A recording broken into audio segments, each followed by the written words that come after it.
show incremental value at short periods of time. Now it's starting to turn that demand back the other way and stimulate the thinking of people, right? So Tim, can you introduce yourself to the people watching and tell us the role you do and where you work? Yeah, look, I'm Tim Armstrong. I'm the Director of Digital Capability and Data at Nova Entertainment.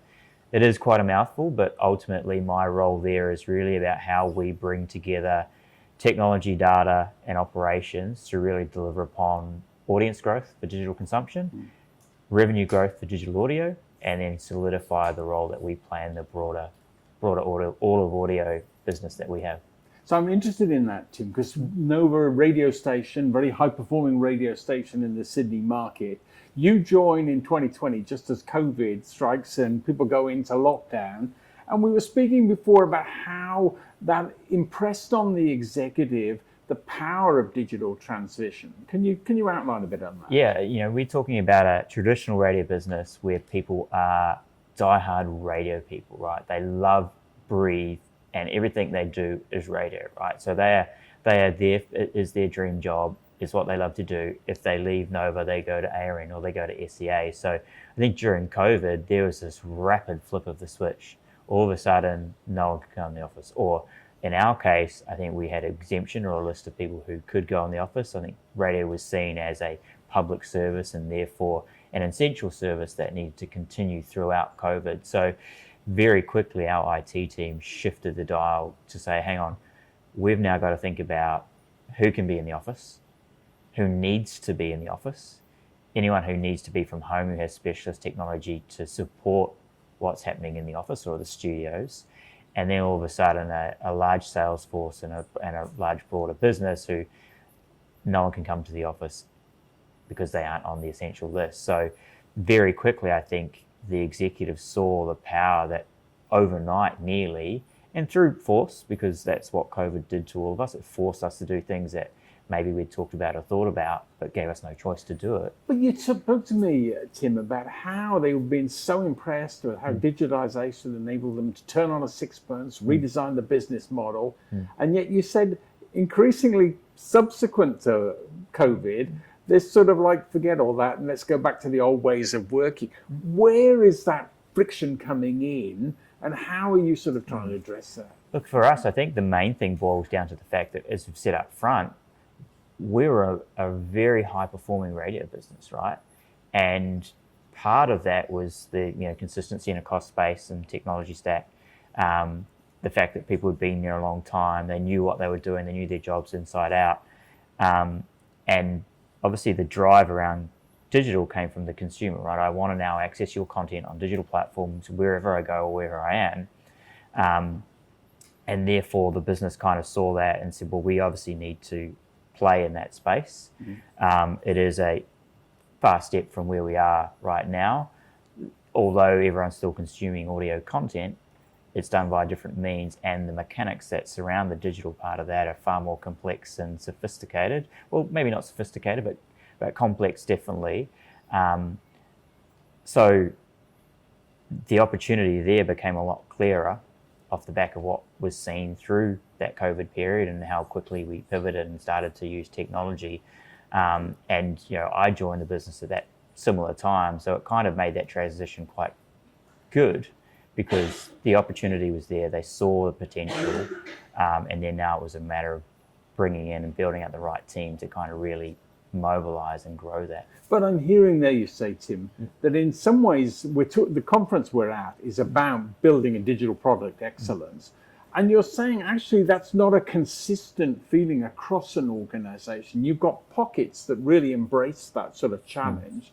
And yet I heard from you, there are long-standing people who've always been good at their job who in some ways feel threatened by these new ideas and thoughts. So is it in digital product excellence, you've got to look for the recalcitrants and bring them on the journeys, or do you make the people who are enthusiastic even more high-performing? Yeah. Look, I think, I don't know necessarily with people with threatened, I think it was the unknown, right?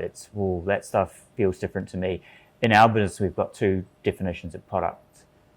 The broader business often talks about product as our content, because effectively as a business and as the core competency of what we do, we create audio. And in their view, audio is content. On the digital side, if you're a digital consumer, we we came up originally against these two definitions of product, because the second one is more around what is the digital application or platform that I then access the content on, and what does that experience there then look like. So as we moved forward, we were lucky enough to have a bit of bandwidth as a digital team to evolve that offering whilst the broader, bigger part of the business continued to operate in the way that it already had. We just had to pick and choose our moments of when we bring in people or who we bring on board. We were very fortunate that within the digital team, we had a very horizontalized structure, which meant that we had a wide range of SMEs that we could bring together that were going to help us develop those digital platforms, create and design that digital experience, collect and manage all the data that goes into feeding that, and then over time have more and more of the wider business get onto the bus and understand that. Whereas I think if I think about some of the challenges other businesses may have had going through similar transitions, they wanted everyone on the bus. Yeah. Whereas for us, we kind of got all the digital people on the bus, and then we slowly picked up people along the way. And what I'm hearing there, Tim, is you've got to make sure that it's digestible in a business. Yep. Don't try and sort of overwhelm them with everything. Get pockets where you get success and build out from those with your team. Yeah. But I'm also thinking about the radio market. You must be driven by ratings. You know, what's your rating this quarter versus last quarter? So the idea of analytics is sort of in your DNA, I suspect. Yeah, the radio survey is what we live and die by, right? It's 8 times a year. We look to that to kind of figure out who is the top breakfast show, the top drive show in each of the markets. And we use that as the front and center of our go-to-market when we go to market to look at advertisers and them investing in us to run advertising. That diary system, is really interesting when you put that alongside digital data. And when you move forward and you go through these kind of change processes, we kind of had to be cognizant of that diary system, right? Or the measurement system that's already in place, because at the end of the day, when radio is still such a large portion of your revenue, that's your cash cow. That is the core of your business, and digital is an accessory for the time being. Does it though, the metrics, does that help you in terms of the digital experience to track and measure the impact that you're having through digital?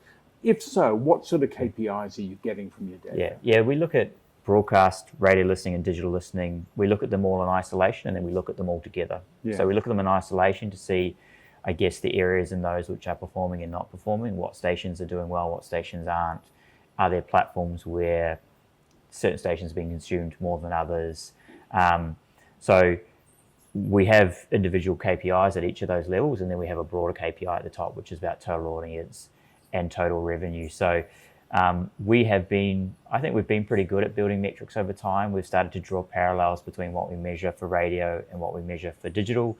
Obviously, there's slightly different methodologies by which we do that, but I think for us, it's also been really interesting for a lot of the business to kind of see what the digital data tells us through what people are actually listening to versus what comes through the radio diary system or the radio measurement system that isn't in place now. And we continue to work a lot on trying to make sure we rationalize that across the business, because if I'm a salesperson and I go out to one of the holding groups to sell our audiences via an ad campaign, they care about total access to all of our audiences. Yeah. So we have to rationalize those. We also have to understand, and me coming from a digital background, is, as you mentioned, tailoring that narrative to make sure that it is a common language, that people know what each of those metrics mean, and people know what drives each of those metrics as well, right? Time spent listening.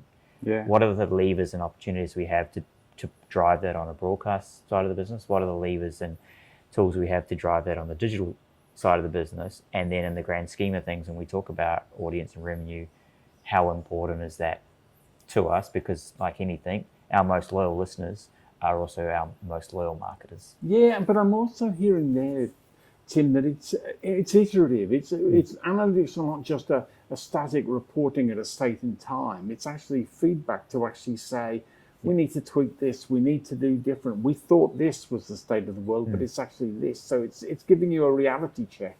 Yeah, and you're right, it's a build, right? And that's been part of our journey in that space, is start small, I could have on day one said, I want you to have all of this data. But in the context of the business and the culture and where they were at from a data literacy point of view, that would have been meaningless because it would have been that would have been too technical. And that's not to say that's not right or wrong. That's just what the environment was at that time. So as we've gone along, here's a baseline of metrics. Here's an improvement on that. Here's an improvement on that. And every step of that way has also been that connection with the story. Yeah. Now, instead of the story being one sentence, it's 2 sentences. Now the story is 3 sentences. Now the story is 4 sentences. Now it's back to 2 sentences, but it's super, super punchy, and it will give you the effect that 5 sentences does. And as you're going down the path and trying to get people on board, you're kind of indirectly trying to get into the position where, we started at a bottom-up style approach where we'll go and build it and we'll start shipping these things to the business and slowly give them a taste of what's available, show incremental value at short periods of time. Now it's starting to turn that demand back the other way and stimulate the thinking of people, right? Because it's like anything, you drop a whole lot of analytics in front of someone who's not used to that and that's not their area of expertise, they get overwhelmed. You give them a little bit, take their time to process it, they take their time to ingest it, they create a tangible link between what that metric means or data means or analytics means versus what they need to do as a job. And then you add a little bit more, and all of a sudden, before they can ask a question, you're giving them an extra piece of information to add to the story. And then at some point in time, the questions start coming to you. And as a digital team, we look at that and go, that's kind of successful, right? Because at the end of the day, we're the data and technology specialists. It's sort of iterative. They're living proof of it. Building, I've got a final question for you.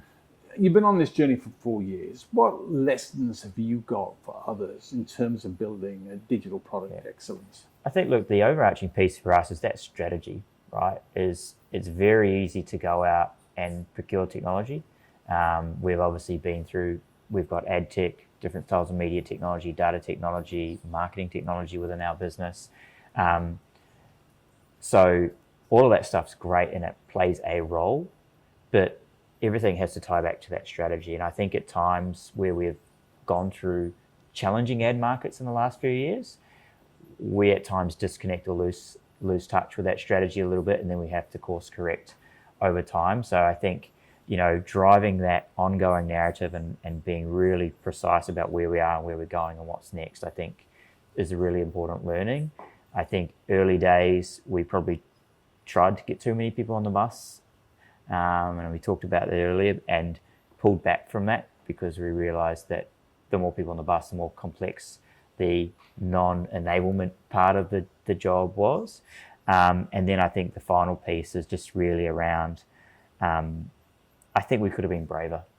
I think we're a bit conservative based on the style of business that we are, the ad market, all the environment around us, and we've gotten to a good place, but I think there's still a long way to go. And this will always, in my mind, be 100% iterative till the end of time, because I think you just get better and better and better as you go along and you discover new things. But I think there's a few opportunities there in that space in particular where, we probably missed a couple of tricks. And I think the other, there's no shame, I think, in accepting that things didn't go to plan in some areas or that mistakes were made, because I think we are now very much moving into an environment where, mistakes are the catalyst for change. Yeah, exactly. And I think digital is still a new experience for everyone. So we're all learning and evolving and improving it.